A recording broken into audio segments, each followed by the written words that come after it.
అందరికీ నమస్కారం. ఇవాళ చాలా దారుణం. శ్రీవర్షిత అనేటటువంటి అమ్మాయి వంగరలో ఉన్నటువంటి పివి నరసింహారావు గారి సొంత ఊరు వంగరలో ఉన్నటువంటి బీసీ రెసిడెన్షియల్ హాస్టల్లో చదువుతూ మరి అక్కడ అన్ఫార్చునేట్ ఇన్సిడెంట్ జరిగింది. స్కూల్ యాజమాన్యము ప్రభుత్వమేమో మరి అమ్మాయి సూసైడ్ చేసుకొని చనిపోయిందని చెప్తున్నారు. అమ్మాయి పేరెంట్స్ ఏమో కరెక్ట్ గంట ముందు మేము మాట్లాడినాం, గంటన్నరలో మేము హాస్టల్ చేరే లోపలనే ఇన్సిడెంట్ అయిపోయింది. ఈ ఇన్సిడెంట్ అయిపోతే వెంటనే టీచర్స్ కానీ ఆల్రెడీ అక్కడ అందరు పోలీసులు కానీ అందరూ ఉండి మరి మాకు పెద్దగా చెప్పకుండానే కనీసం అంబులెన్స్ కూడా పిలిపియకుండానే ఒక మానవతా దృక్పథం లేకుండా మరి అమ్మాయిని పంపించివేయడం జరిగింది. దీని వెనుక ఖచ్చితంగా ఏదో కుట్ర ఉంది, దీని మీద ఎంక్వైరీ వేయాలని చెప్పి అమ్మాయి వాళ్ళ తల్లిదండ్రులు ఇద్దరు చెప్తున్నారు. నేను ఎన్నిసార్లు అడిగినా అమ్మాయి వాళ్ళ తల్లిదండ్రులు ఇద్దరు ఒకటే మాట చెప్తున్నారు, మాకు కలిగిన దుఃఖం మరెవరికి కలగకూడదు, మేం పడుతున్న బాధ ఇంకెవరికి పడకూడదు, మాకు న్యాయం జరగాలి, ఏం జరుగుతుందో తెలియాలంటున్నారు. ఇవాళకి 8 రోజులైంది. ఇక్కడికి వచ్చి ఒక పోలీస్ ఆఫీసర్ కానీ ఒక ఎడ్యుకేషన్ డిపార్ట్మెంట్ కానీ ఎంఆర్ఓ కానీ ఎవరు కానీ కనీసం పేరెంట్స్ని కన్సోల్ చేయడం కావచ్చు, లేకపోతే ఎంక్వైరీ చేయడం కావచ్చు, ఎటువంటి వివరాలు కూడా ప్రభుత్వం తీసుకుంటలేదు. ఇది పొన్నం ప్రభాకర్ గారు జిల్లా మంత్రివర్యుల యొక్క సొంత నియోజకవర్గం. ఆనాడు వారు స్టేట్మెంట్ ఇచ్చారు, నేను చూసుకుంటా అని. ఇంతవరకు మాత్రం దాని మీద కనీసం స్పందన లేనటువంటి పరిస్థితి కనబడుతున్నది. నేను ఇవాళ కాదు గత 1.5 yearగా చెప్తూ ఉన్నా, వెల్ఫేర్ హాస్టల్స్లో ఉన్నటువంటి పిల్లలు పిట్టల్లాగా రాలిపోతుంటే కూడా ప్రభుత్వం కనీస చర్యలు చేపడతలేదు. ఇదే జిల్లాలో ఇంకొక బాబు మొన్న సూసైడ్ చేసుకున్న పరిస్థితి చూసినాం. నిన్నగాక మొన్న గర్ల్స్ హాస్టల్లో సీసీ కెమెరాలు పెడితే ఎంత దారుణమైనటువంటి పరిస్థితి జరిగిందో చూసినాం. అంటే ఒకటి కాదు రెండు కాదు, అసలు పేద పిల్లలు చదువుకునే హాస్పిటల్ స్కూల్స్ అంటే కనీసం ప్రభుత్వానికి లెక్కలేనితనంగా పట్టిలేనితనంగా కనబడుతున్నది. ఇది కరెక్ట్ కాదు, వాళ్ళ ఉసురు తగులుతుంది మీకు. ఇటువంటి ప్రయత్నం చేయకండి దయచేసి. ఆ పేద తల్లిదండ్రులు వాళ్ళ పిల్లలు న్యాయం కోరుతున్నారు.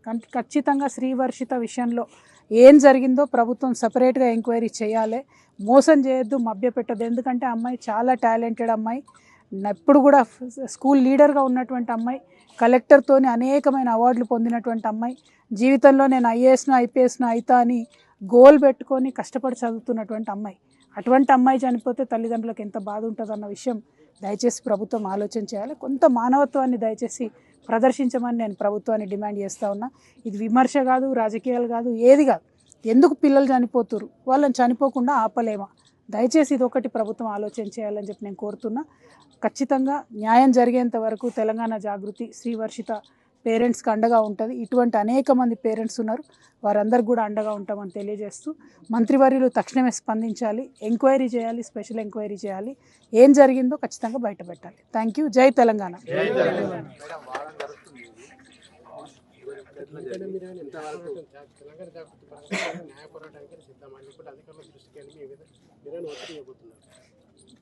వన్ అండ్ హాఫ్ ఇయర్లో దాదాపు 110 మంది పిల్లలు చనిపోయినండి వెల్ఫేర్ హాస్టల్స్లలో. ఉరివేసుకోవడమో, యాక్సిడెంట్ కావడమో, ఫుడ్ పాయిజనింగ్ కావడమో, ఒత్తిడికి లోన్ కావడమో, ఇది ఎంత దారుణం చెప్పండి. పేద పిల్లల్ని చదివించాల్సినటువంటి ప్రభుత్వం వాళ్ళ ప్రాణాల మీద కనీసం లెక్క లేకుండా, సోయి లేకుండా వ్యవహరిస్తున్నారు. ప్రభుత్వం ఇట్లానే నిమ్మకు నీరెత్తినట్టు ఉంటే ఖచ్చితంగా న్యాయ పోరాటం చేయాల్సినటువంటి పరిస్థితి వస్తుంది. ఇది డెఫినెట్గా ఎవరైతే ఈ చర్యకు పాల్పడ్డారో, ఎట్లా అయితే అన్యాయం జరిగిందో వాళ్ళ మీద కఠిన చర్యలు తీసుకుంటేనే ఇంకొక హాస్టల్లో మంచిగా ఉంటుంది కదా. ఆడపిల్లలండి పాపం, చదువుకోవడానికి వచ్చిన పేద పిల్లలు. మానవత్వం ప్రదర్శించాలి. చాలా జీరో టాలరెన్స్తో ప్రభుత్వం ఎంక్వైరీ చేయాలని నేను డిమాండ్ చేస్తాను. Thank you.